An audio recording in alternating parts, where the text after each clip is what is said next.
Okay, നമ്മളൊരു പുതിയ ചാപ്റ്ററിലേക്ക് കിടക്കുകയാണ്. That is magnetism and matter.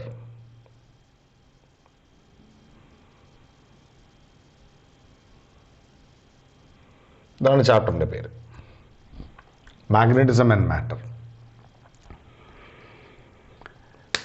ഈ കുറച്ച് പഴയ കാലമാണ്, ചൈനയിലൊക്കെയാണ് ഇത് ആദ്യമായിട്ട് ഒബ്സർവ് ചെയ്തത്.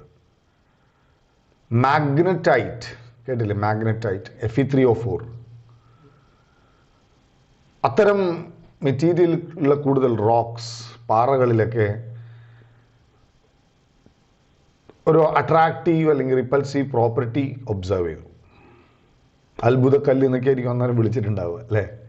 പിന്നീടാണത് മാഗ്നറ്റായിരുന്നു, അതിന് അട്രാക്റ്റീവ് റിപ്പൽസീവ് പ്രോപ്പർട്ടി ഉണ്ടെന്നൊക്കെ പിന്നീടായിരിക്കും മനസ്സിലായിട്ടുണ്ടാവുക. അപ്പോൾ ഒരു അത്ഭുതക്കല്ല് കണ്ടുപിടിച്ചു എന്നുള്ളതാണ് കാര്യം. ആ മാഗ്നറ്റിൻ്റെ ചില പ്രോപ്പർട്ടീസ് ഉണ്ട്. മഗ്നീഷ്യ,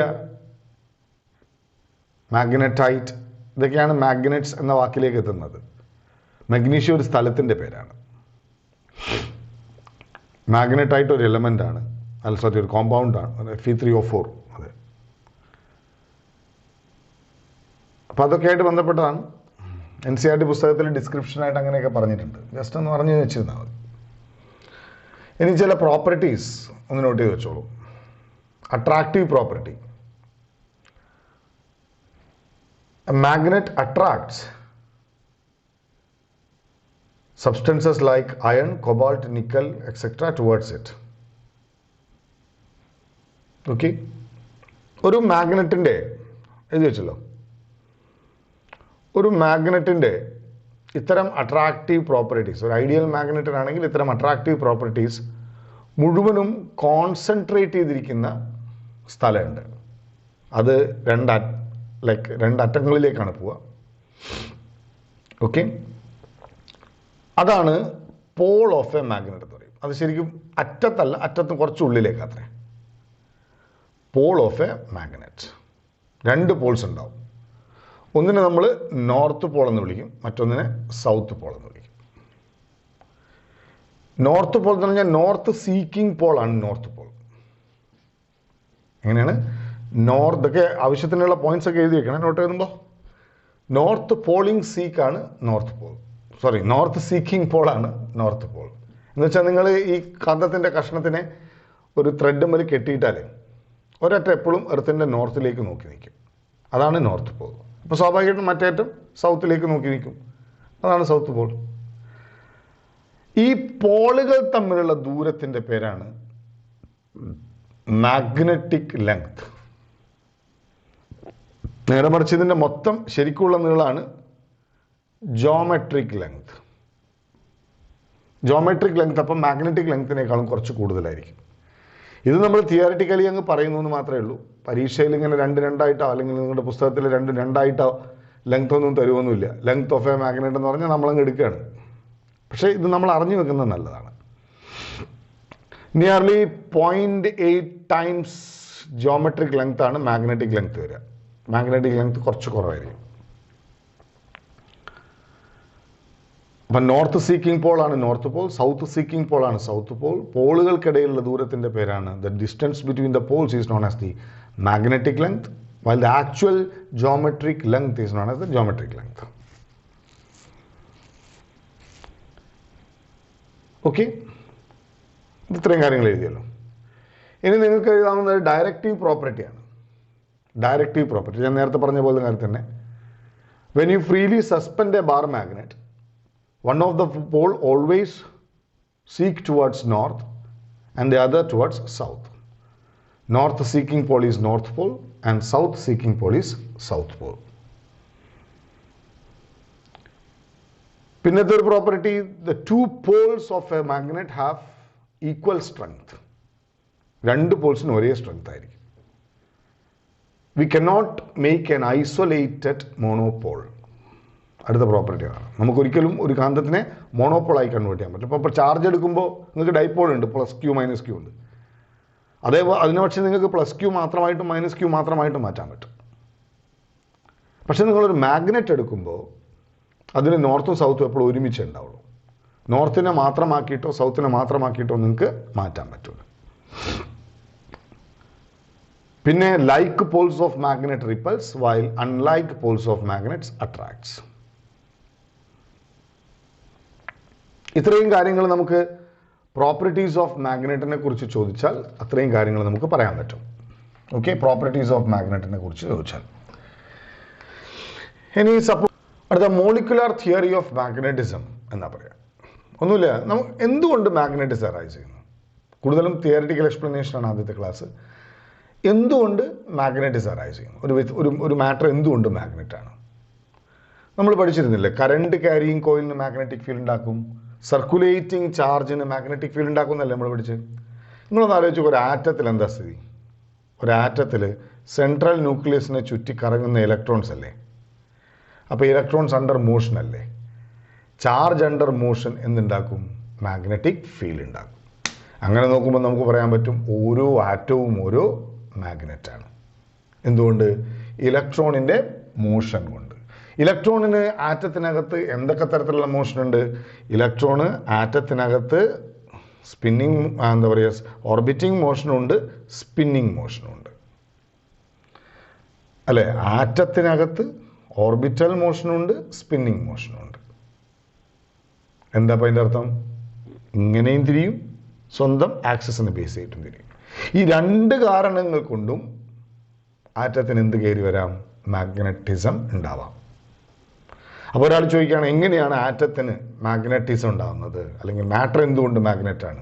ഇതാണ് കറക്റ്റ്. മാറ്ററിന് എങ്ങനെയാണ് മാഗ്നറ്റിസം കൈവരണേ?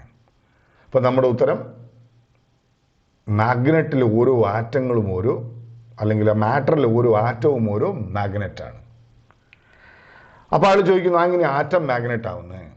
അപ്പോൾ നമ്മൾ പറയും, ആറ്റത്തിനകത്ത് മൂവിങ് ഇലക്ട്രോൺസ് ഉണ്ട്, മൂവിങ് ചാർജിന് മാഗ്നറ്റിക് ഫീൽഡ് ഉണ്ടാക്കാൻ പറ്റും.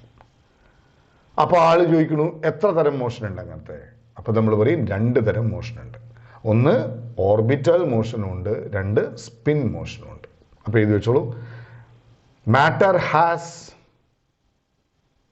magnetism and is explained using molecular theory of magnetism. According to this, each atom or molecule is a magnet. Atom or molecules acquires magnetic effect because of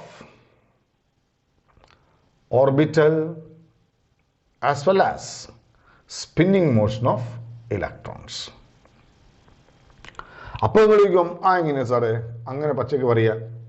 ഇപ്പോൾ sir പറഞ്ഞ മാഗ്നറ്റായിട്ട് ഒരു പക്ഷേ മാഗ്നറ്റിനെ പോലെ act ചെയ്യുന്നുണ്ടാവും, അങ്ങനെ അല്ലാത്തതില്ലേ?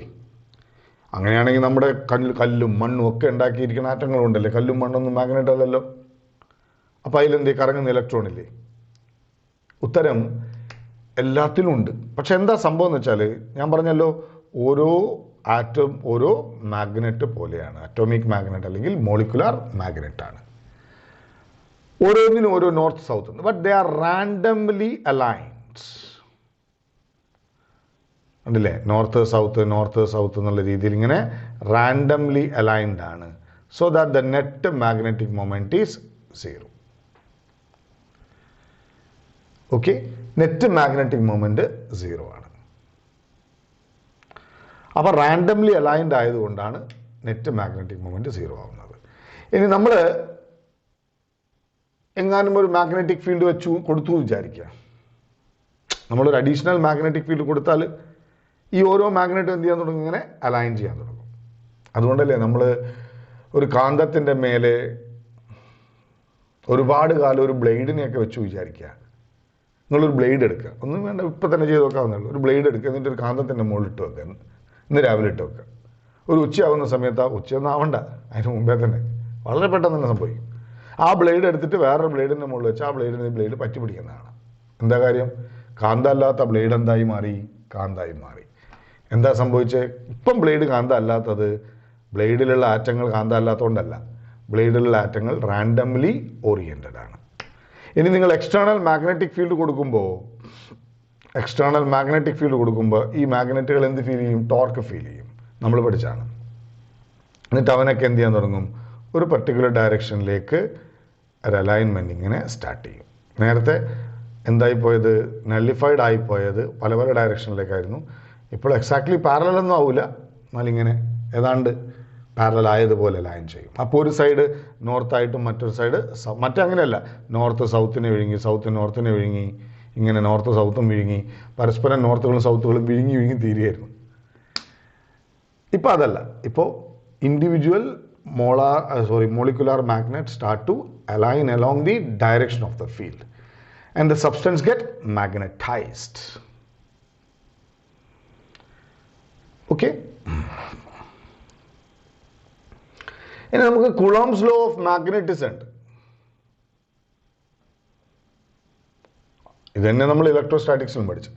പക്ഷെ ഇതൊരു തരികിട നിയമമാണ്. ഞാൻ തന്നെ നിങ്ങളോട് പറഞ്ഞു മാഗ്നറ്റിക് മോണോപോൾ പറ്റൂല എന്ന്, അല്ലേ? മാഗ്നറ്റിക് മോണോപോൾ ഞാൻ പറ്റൂല എന്ന് പറഞ്ഞില്ലേ? പക്ഷേ കുളോംസ് ലോ പറയുന്നത് മോണോപോൾ ഉണ്ട് എന്ന് വിചാരിച്ചുകൊണ്ടാണ്. അതിനൊരു കാരണമുണ്ട്. കാര്യം ഇലക്ട്രിസിറ്റിയും മാഗ്നറ്റിസവും ഭയങ്കര ഇരട്ടപ്പെട്ട മക്കളെ പോലെയാണ്. എല്ലാ സ്വഭാവവും, ചാർജസിൻ്റെയും മാഗ്നറ്റ്സിൻ്റെയും ഒട്ടുമിക്ക എല്ലാ സ്വഭാവവും സെയിമാണ്. മാഗ്നറ്റിക് ഫോഴ്സിൻ്റെയും ഇലക്ട്രോസ്റ്റാറ്റിക് അല്ലെങ്കിൽ ഇലക്ട്രോ ഡൈനാമിക് ഫോഴ്സിൻ്റെയൊക്കെ നേച്ചർ ഒരേപോലെയാണ്. അപ്പോൾ ഒരു അമ്മ പെറ്റ മക്കളെ പോലെ പെരുമാറുന്ന ആൾക്കാരാണ്.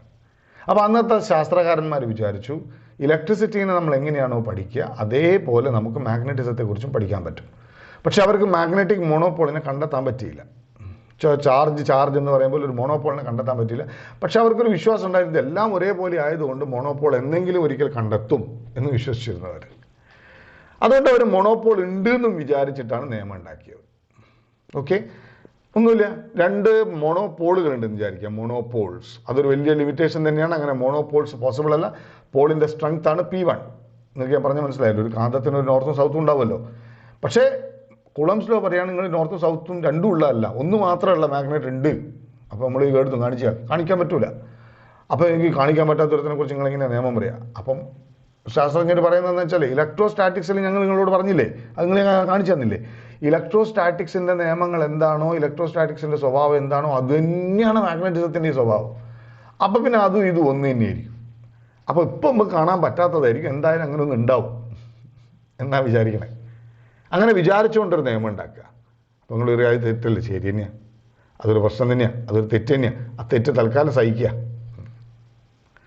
അങ്ങനെ P1 ഉം P2 ഉം രണ്ട് ഐസൊലേറ്റഡ് പോൾസ് ആണ്. അപ്പോൾ നിങ്ങൾ എഴുതി വയ്ക്കുക, consider two isolated poles of strength P1 and P2 separated by distance R1 and R2. Separated by distance R. അപ്പോൾ let they be identical poles. അപ്പോൾ ഇവൻ എന്ത് ചെയ്യും? റിപ്പൽ ചെയ്യും. So there is force on 2 by 1. At the same time there is force on 1 by 2. And the force between them is given by the equation F is proportional to the product of their pole strength and inversely proportional to square of the distance between them. And F is equal to constant mu 0 by 4 pi into P1 P2 by R square, where mu 0 by 4 pi is the constant in air or vacuum. Constant in air or vacuum. Air or vacuum constant ആണ്. മനസ്സിലാവുണ്ടോ പറയണേ? For any other media, മറ്റേതെങ്കിലും ഒരു മീഡിയക്ക് ഈ ഫോഴ്സിൻ്റെ equation will be mu by 4 pi P1 P2 by R squared.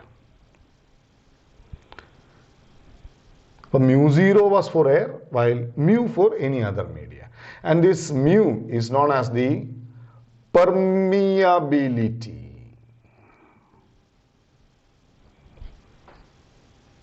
Okay, ഈ mu 0 ഒരു വാല്യൂ ഉണ്ട്. mu 0ന്റെ വാല്യൂ 4 pi. mu 0 എന്താ? Permeability of free space or air. So 4 pi into 10 raised to minus 7 SI unit ആണ്.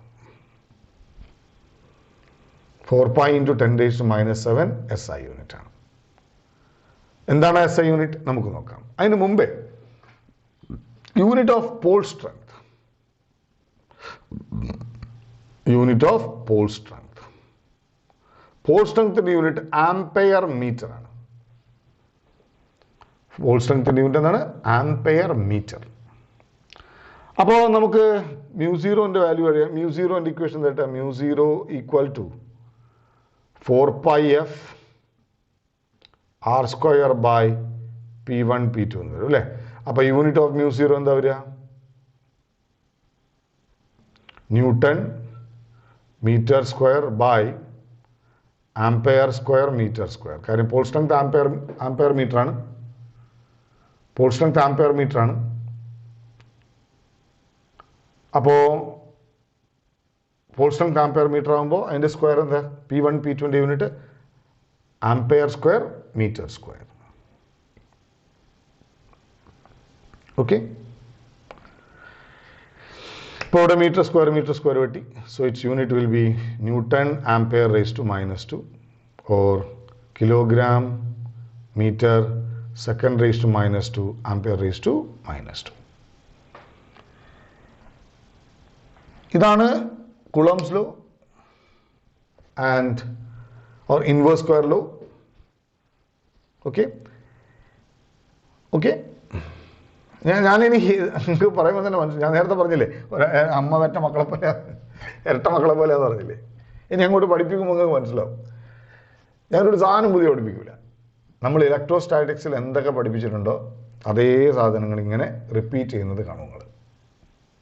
പഠിക്കാനേ ഉണ്ടാവില്ല ഈ chapter പുതിയതായിട്ട്. നോക്കാം.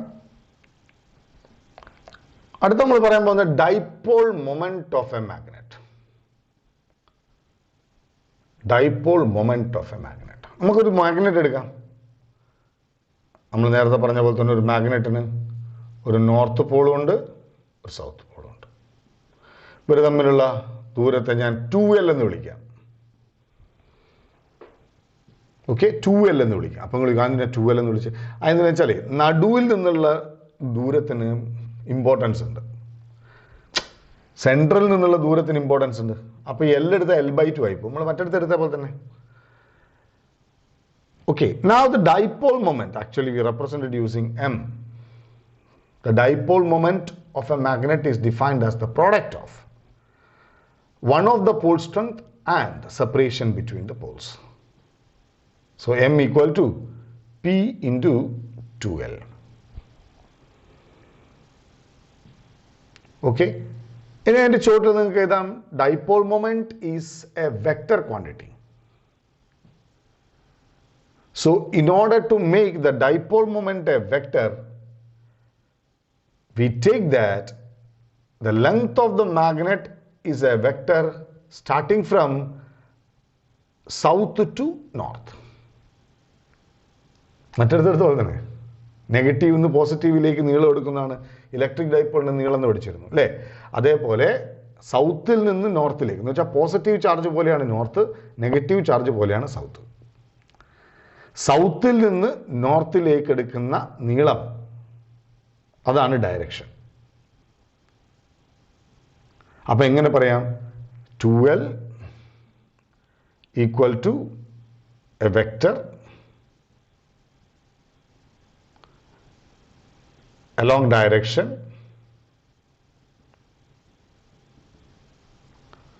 south to north. അപ്പം മാഗ്നറ്റിക് മൊമെന്റിന്റെ യൂണിറ്റ് എന്തായിരിക്കും? മാഗ്നറ്റിക് മൊമെന്റിന്റെ unit ampere metre into metre ആയിരിക്കും അല്ലേ, which is ampere metre square. So unit of dipole moment equal to ampere metre square.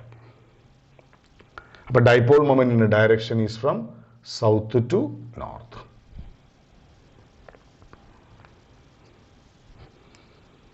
Okay, that's it. ഇനി നമുക്ക് നോക്കാം. ഇനി നമ്മൾ ഫീൽഡിലേക്ക് കടക്കും. അങ്ങനെ പഠിച്ച് പോവാം. Next class continue. Okay, thank you.